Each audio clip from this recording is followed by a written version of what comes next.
الشيطان الرجيم بسم الله الرحمن الرحيم وكأي من آية في السماوات والأرض يمرون عليها وهم عنها معرضون وما يؤمن أكثرهم بالله إلا وهم مشركون أفأمنوا أن تأتيهم غاشية من عذاب الله أو تأتيهم الساعة بغتة وهم لا يشعرون صدق الله العظيم.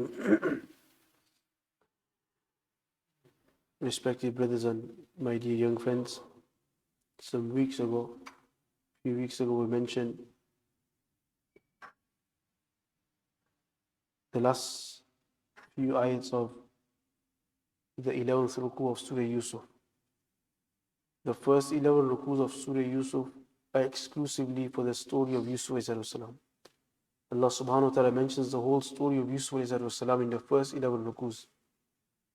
And then one ruku remains in which Allah subhanahu wa ta'ala calls people and invites them towards His oneness and believing in Him. So in the last ruku, Allah subhanahu wa ta'ala mentioned regarding the kuffar, that the Quraysh of Makkah and the Jews, they had a query and that questions, and they wanted to test whether Rasulullah was indeed a prophet. So they asked him regarding the story of Yusuf salam and what happened and how they moved from, how they end up in Egypt. So Rasulullah gave the complete story, a story which was more precise and which had more detail than even the Torah and the Injil, more than the Bible and than the Torah, the books of the Christians and the Jews. And at that time, they were the people that only had knowledge of this story. So they were testing Rasulullah. Now that Rasulullah had said the story, and the story was more complete, more precise, and it had such things that the Jews and maybe the Christians altered, Rasulullah gave them the actual story. So naturally, when a person gives something which you wanted, then you have to have faith and truth and believe in them. So Rasulullah wanted them to believe that I am the Prophet now. So when I have told you a story which you know for a fact that I didn't read from a scripture, from the Injil or the Bible, because Rasulullah was ummi, he didn't know how to read. Neither were there any scholars in Makkah, Jewish or Christian scholars that could teach them. Neither did Rasulullah travel out of Makkah to learn, to study. So how could he know this story? The only answer was one, that he could only know this story by divine revelation from Allah subhanahu wa ta'ala. And this is called wahi. And wahi only comes to a person who Allah subhanahu wa ta'ala has crowned as a Nabi. So from these 11 ayats and from these 11 rukus and especially from the last few ayats, Allah subhanahu wa ta'ala is proving to the kuffar and the pagans and the mushriks of Makkah that he is a true Nabi. You have to believe in him. Because this story cannot be told by anybody else. Because its history is so far away. It's thousands of years away. Who can remember? Who can remember this story to this precise detail? And how can he tell you this story when he wasn't even there and the story is said as though Rasulullah was present? But the mushriks of Makkah, they had no intention of accepting Islam. The only reason why they asked this question was to test. That if he doesn't know the story, then we will go out telling everyone that he's not a Nabi. Because he doesn't know the story. But Rasulullah said the story, so now they knew he was a Nabi, but they never had the intention of accepting Islam. So they turned around with arrogance and they disbelieved. So Rasulullah had so much feelings for the ummah that they should come on to deen. His day and night fikr was, how can people come towards Allah? How can they believe in the oneness of Allah? How can they accept Islam and how can they become successful in this world, get the barakat of this world and get the eternal success of the hereafter? So this was his full-time fikr. So when he saw that I've given them the correct answer, so now they should believe in me, but they have turned away arrogantly. So Rasulullah got a lot of pain. So to give him solace and to give him comfort and to give him some peace, Allah subhanahu wa ta'ala revealed the next ayat. That وَكَأَيٍّ مِّنْ آيَةٍ فِي السَّمَاوَاتِ وَالْأَرْضِ يَمُرُّونَ عَلَيْهَا وَهُمْ عَنْهَا مُعْرِضُونَ. that وَكَأَيٍّ مِّنْ آيَةٍ, that how many a sign فِي السَّمَاوَاتِ وَالْأَرْضِ, they are in the heavens and the earth, يَمُرُّونَ عَلَيْهَا, they pass by them, وَهُمْ عَنْهَا مُعْرِضُونَ, but they are ignorant of them, they are heedless. So to give them solace, and to give them comfort, Allah subhanahu wa ta'ala, to give Rasulullah some comfort, He sends this ayat. What's Allah subhanahu wa ta'ala trying to do? Allah subhanahu wa ta'ala is trying to make them understand, number one, a lesson for us, and also comfort for Rasulullah. Ibn al-Qayyim rahmatullah alayhi mentions there are two types of ayats. There are two types of ayats. One is the ayat tanziliyah, or the ayat Qur'aniyah, the ayats of the Quran. These are all revelation ayats. They are called ayat tanziliyah. So from ayat tanziliyah, the whole Surah Yusuf is ayat tanziliyah. They are ayats that have been revealed from the skies unto Allah, unto Rasulullah sallallahu alaihi wasallam, which is wahi. So from these ayat tanziliyah, Allah subhanahu wa ta'ala was proving the risalat, the prophethood of Rasulullah, that look, he's a nabi and he has to be a nabi, because nobody can tell you this story. There was no means for him to find out from humans, or from scriptures, or from the environment. There was no way he could find out. The only way he can find out is from direct wahi. So this means he's a nabi. So if he's a nabi, believe in him. So from the ayat tanziliyah, Allah subhanahu wa ta'ala is trying to prove his risalat. And if somebody believes in Rasulullah's risalat, then everything else becomes easy. Because when you accept somebody to be a prophet, when you accept somebody to be a nabi, then what's the next thing you're going to do? You're going to ask him, okay, I believe you are nabi. Tell me what's my way, what's salvation? How do I gain salvation? How do I get paradise? What's your message? So the nabi will tell him that do this, do this, do this, and he will follow. And when he follows, he will get to Allah subhanahu wa ta'ala's tawheed. He will accept whatever he says, and he will become a believer and enter Jannat. Then Allah subhanahu wa ta'ala brings this ayat, وَكَأَيٍّ مِّنْ آيَةٍ. And in this ayat, what is he trying to show? He's trying to prove that there are also other ayats that Allah subhanahu wa ta'ala has revealed, which are not in the Quran. They are called ayat takwiniyah. What's ayat takwiniyah? Ayat takwiniyah are all them signs, all these open signs in the earth, that any person, if he ponders, if he applies his mind, if he thinks, if he uses intellect, then he will come to a conclusion that there has to be Allah. These things are too intricate. These things are too good to be happened by a bang. These things can't just come out of coincidence. There has to be a creator. There has to be a designer. And Allah subhanahu wa ta'ala has put these ayats throughout the whole world. Whether it's in the sky, so Allah subhanahu wa ta'ala says, look at the skies, we have made such signs. Look at the sky. Stars in the skies, look at each star. Look at the sky itself. Allah subhanahu wa ta'ala says, وَكَيِّم مِّنْ آيَةٍ. How many signs have we left for you? So when a person ponders on the signs of Allah subhanahu wa ta'ala, what will he get? This will lead him to believe that there is definitely a being who has created this. There has to be somebody who has created this.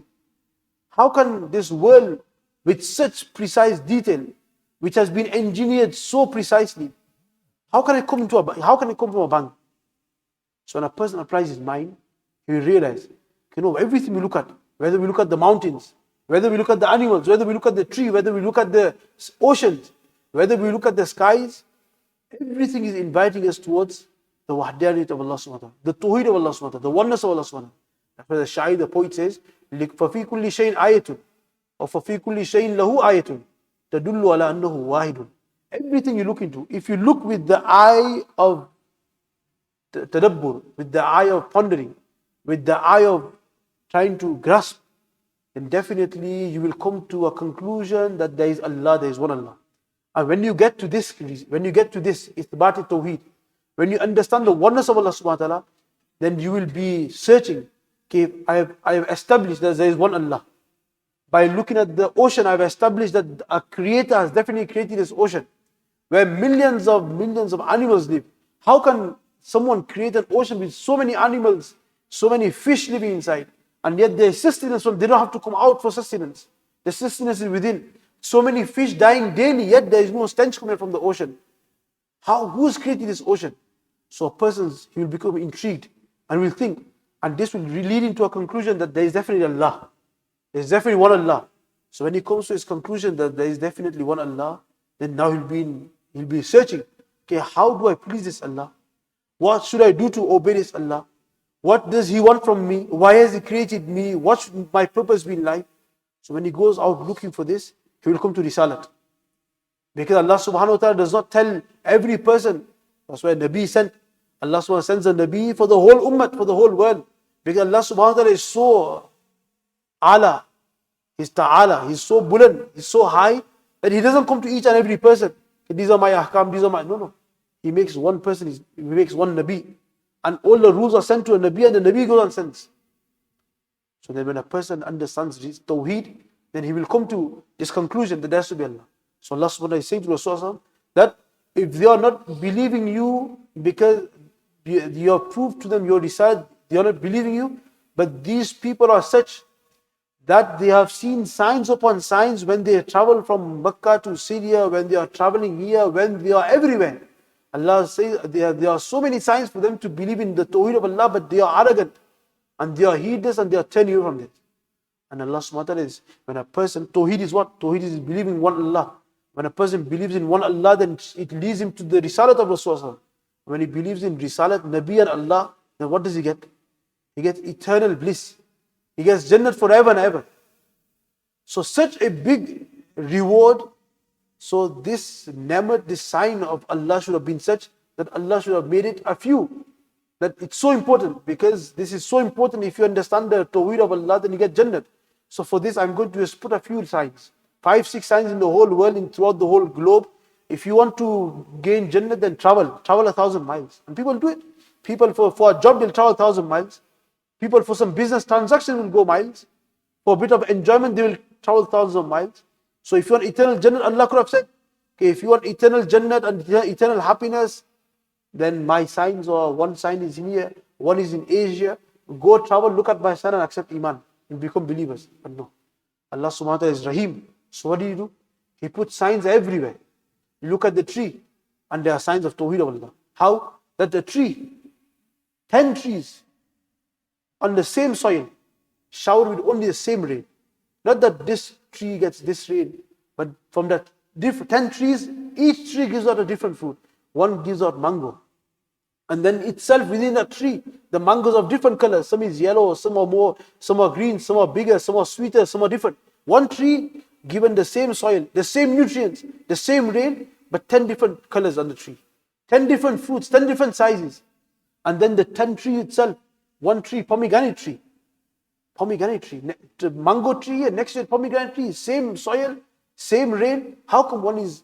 And then the pomegranate, each pomegranate is different size. Each with different taste. And if you go counting, when a person ponders in this, then we realize, subhanAllah, فَفِي كُلِّ شَيْءٍ آيَةٌ تَدُلُّ عَلَى أَنَّهُ وَاحِدٌ. Only Allah can do this. That one soil, one piece of soil which has the same nutrients, same calcium, everything is the same. Same rain, same sun, giving each of them equal light. Yet each tree is bringing out different fruits. And within the fruits, each fruit is different size. And within the fruits, each fruit has different taste. Then you look at the sun. And scientists themselves say, scientists and popular scientists, very important, scientists that the world look up to, they say that the sun is such that for life to be sustained on this earth, the sun has to be at a particular distance. And they say if this sun was a fraction further away from where it is right now, then there would not have been life on this earth, because it would have been too cold for humans to live. And if it was a fraction closer, it would have been too hot, the water cycle would have collapsed. There would have been no rain because it's too hot. So who's placed this sun exactly at this distance that life is sustained on the earth? Who's done this? And then we look at the sun, day in, day out. It sets at the same time for millions of years. If you look at the timetable, if you want to check now in 2080, in 2080, when will the sun set on this day? They've already made calculations. Because the sun is so precise, daily it sets at that same time and it rises at the same time. And humans, we've made aeroplanes, we've made trains. And the train from London to Manchester, Houston to Manchester comes daily. But never will we find that the train came at the same time, at the exact same second on 2 consecutive days. What Allah subhanahu wa ta'ala said to us? Okay, ponder. Look into me. Look into all these signs. Ponder. Look at the cow. The cow eats green grass. The grass has no sweetness inside it. It has no whiteness inside it. Yet that cow that eats this green grass gives out milk. نسقيكم مما في بطونها من بين فرث ودم لبنا خالصا سائغا للشاربين. We give you what kind of milk? We give you milk. The grass is cold, but the milk comes out warm from the others. The grass is green, but the milk comes out white. The grass has no taste, but the milk comes out with a taste. And then within the stomach, the milk, where the chamber where the milk is made, on one side there is blood, and on one side there are the waste. Neither do you smell the stench of waste in that milk, and neither is the color of blood in that milk. It comes out saf, shafa, pure. Who's making this milk? We go down a bit further, look at the bees, the honey we eat. The honey, when we put it on our toes, have you ever pondered, have you ever looked into the honey? How these small creatures of Allah subhanahu wa ta'ala, how Allah subhanahu wa ta'ala, Allah subhanahu mentioned in the Quran, Surah Nahl, Surah named after the bee. وَوْهَا رَبُّكَ لِلنَّحْلِ لِتَّخِذِ مِنَ الْجِبَالِ بُيُوتًا وَمِنَ الشَّجَرِ وَمِمَّا يَعْرِشُونَ. How does the whole bee work? A small animal. And if you look at the beehive, hexagons precisely made. They didn't have protectors, they didn't have rulers. How did they make it to such a precise measurement? And then the bee itself, how they work. There are bees inside, the other bees died, and the bees that undertaker bees that come and throw the bee out. There are bees that clean the hive. There are bees that go out looking for pollen. There are bees that they have certain gestures that show that food is on this side, food is on this side. There are bees that are waiting at the edge of the beehive, and if enemy bees come, they kill them. Who's made all this nizam? And all these bees make this honey, but for who? For humans. So when you look at the whole system, you look at anything in life, look at the ocean. The water is so salty. If you were to drink that water, your thirst will never go. In fact, it will increase. It will increase. That's what ulama say. There's a saying that if a person drinks the water of the ocean, what will he do? He will just create more and more thirst. And they give the example of guna. They give the example of guna.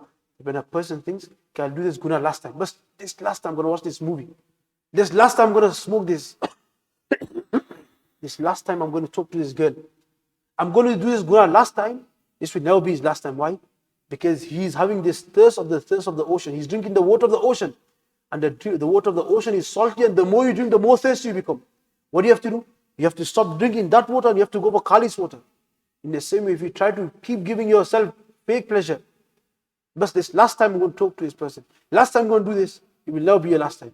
Because you are feeding your nafs with the wrong thing, and it will just become stronger in its urges. So the ocean, the water is so salty. Mufti Mohammed mentions in one of his malfuzats, in one of his bayans, that Allah subhanahu wa ta'ala has put the whole storage of water in the oceans. For insan, where's all the water stored? It's in the oceans. And if Allah subhanahu wa ta'ala wanted, He could say to us, okay, I've made the water for you. Aap jao, go to Blackpool and get the water weekly. Kitna mushkil hoga. How difficult it would have been for us?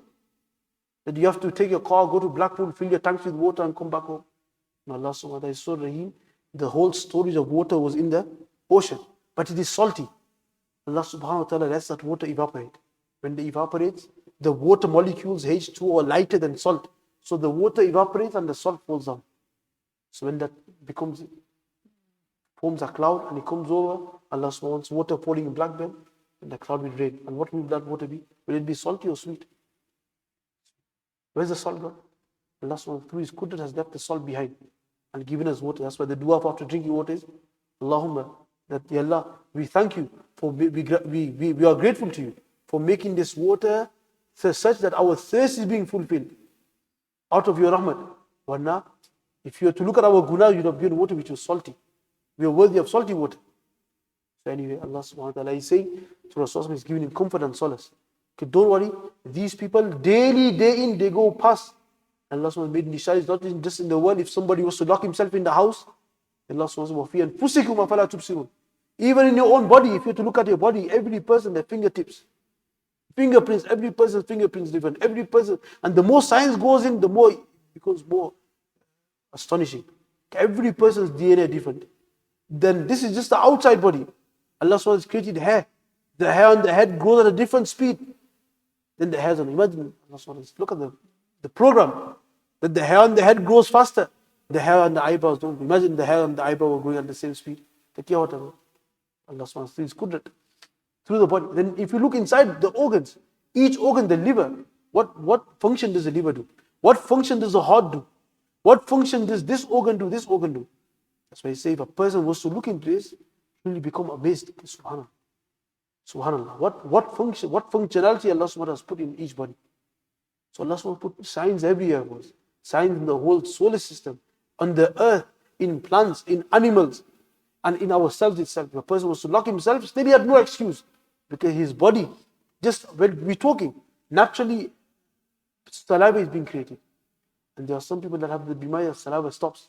And when saliva stops, then it becomes so difficult. Naturally, do you have to ask for your saliva? We go to sleep, the breathing continues. The eyes, the retina. How many colors? Sometimes nowadays it's different, but in the old days, when there used to be a normal computers, sometimes there'll be you want to see something, there'll be a sign. But the graphic card is not supported. The computer cannot bring that image up because it doesn't have that. And our eyes has ever been, we can't see certain things because the eye cannot absorb the colors. And that's what the eyes, the ears. That's what ulama say that. A person, if you also get, when he sees this, a believer, when he looks into the signs of Allah subhanahu wa ta'ala, that it will just create, it will increase him in yaqeen and hub, in muhabbat and azmat. Okay, subhanallah, this is my Allah. That's what ulama say, that a person should spend a moment of his life, a moment of his day, 2 minutes, 3 minutes, and ponder on the ni'mas of Allah subhanahu wa ta'ala. And all the different ni'mas Allah has given us. And when he does this, love will come to his heart. And when love comes into his heart for Allah subhanahu wa ta'ala, then to obey Allah will become very easy. So Allah subhanahu wa ta'ala is saying that, وَكَيِّ مِنْ آيَةٍ, that how many ayats, how many signs, وَكَيِّ مِنْ آيَةٍ فِي السَّمَاوَاتِ, that are in the heavens and the earth, that they pass by. هُمْ أَنْهَا مُؤْرِدُونَ, but they are heedless of it. They don't turn towards it. They are ignorant of it. Meaning they see it, but they don't see it with the correct niyat. They don't see it with the correct vision. They don't see it with the intention of taking lessons from it. They see it and they walk past, here is a mountain. So it's as though they've not seen anything. It's as though they've not seen anything. Because i'raz means when you turn away. So Allah was saying, they are turning away. They won't look at the signs. What does i'raz mean? Meaning they won't look at the way they should be looked at. It's like a small child in the house. He's meant to, for his increase in health, increase in his strength, in his capabilities. He has to eat roti. He has to eat proper food. He has to eat roti, salad, vegetable, fruits, etc. What's this boy doing? This boy is eating sweets. He's not drinking water, he only has drinks. So, if the child is taken to the doctors, what will the mother say to a doctor? He doesn't eat. Kuch khata nahi. Does he not eat?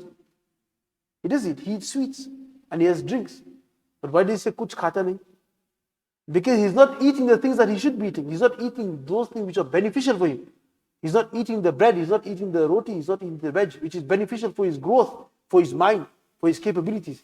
In the same way, Allah subhanahu wa ta'ala, they turn away, they don't look at it, meaning they don't look at it with the correct intention, with the correct pondering. If they were to look at it with the correct pondering and with the correct intention, then definitely they would have come to a conclusion that there is definitely one Allah. And when they would have come to this conclusion of Ithbat Tawheed, that there is one Allah, then automatically they'll be looking at it. If there is one Allah, then what does he want from us? What does he hope from us? What's our objective in life? And they will be looking for a person who will be able to guide them.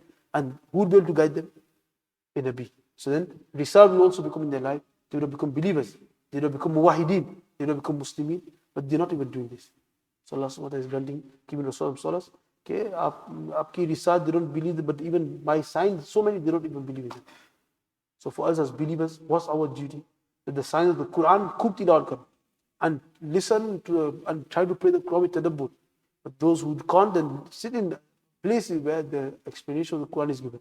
And besides that, in our outside life, change the angle. We look at an apple, we look at it as food. We look at milk as milk. No, look at Allah's ni'mat, subhanAllah. What have I got in my hand? What have I got in my hand? I've got an apple. How is this apple? And a person looks at it like this, and slowly the marifat, recognition of Allah subhanahu wa ta'ala. Yaqeen will increase, muhabbat will increase, azmat will increase.